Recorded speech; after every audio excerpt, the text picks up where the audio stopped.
Hello everybody, welcome back to my channel, My Kinda Art. And for today's video, this is an old painting that I did several years ago, but I've always wanted to do a tutorial video, and back then I wasn't really doing any kind of voiceovers or any type of step-by-step tutorials.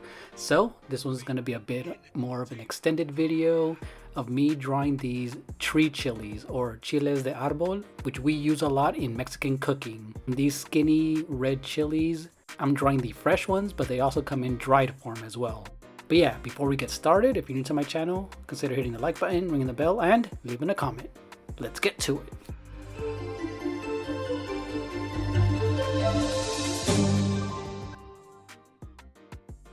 Oh, and by the way, I made this into a pattern, and now it's available on my Redbubble, Society6, Fine Art America, and more print-on-demand websites. I'll leave all the links in the description below. Go ahead and check that out.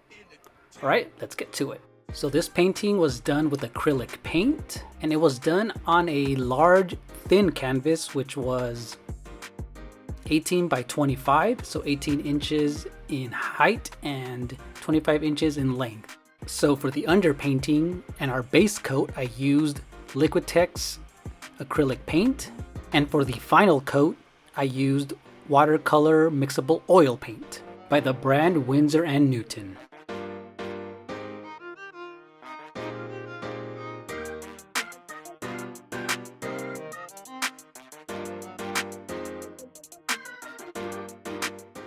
So for step number one, I used a medium-sized square brush and also a rounded brush so that I can cover all of my main large areas, like the green part of the chili and the red. And also, if you noticed, I painted the entire canvas white. I wanted it to be a pure white so that the chilies would stand out.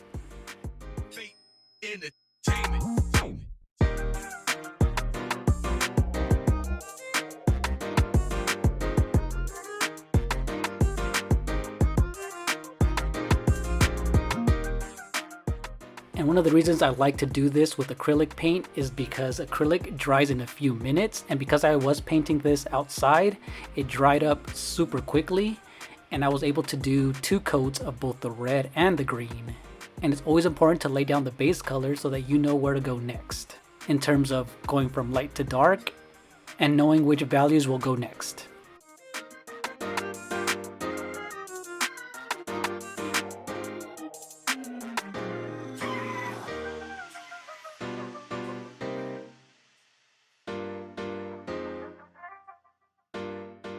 So following the reference photo that I used, one of my next steps was creating a darker shade of red where the shadows went. And this was more of the middle tones that I used.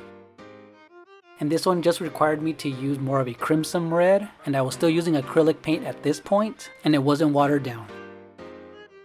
You can clearly see where the base coat started and where the medium values are. And normally I do this towards the end, but I did want to know where my highlights were and some of my lighter tones are. So that's why I decided to use the white right on top of the red. And because it was still wet, I was able to mix it in, and it has this nice opaque pink color as well. Because this is still the early stages, I'm able to cover as I need to go. So as I lay down the paint, you're able to see the light pink, the white, the dark red, and the medium red colors, which is more of a orange red as well.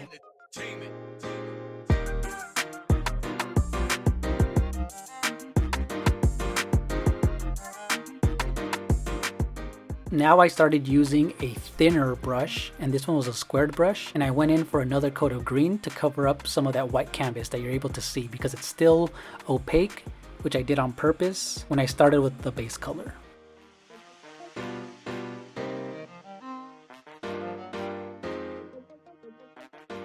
Now at the end of this video, I noticed that some of the footage that I had was lost.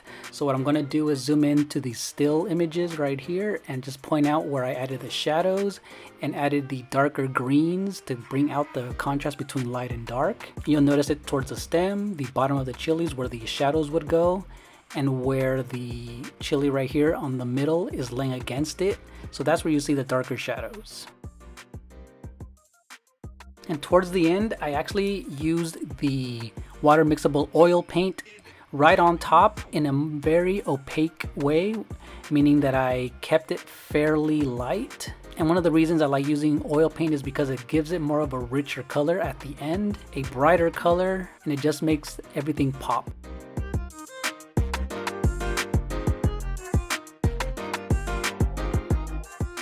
So thank you guys so much for watching this video, and see you later. Bye.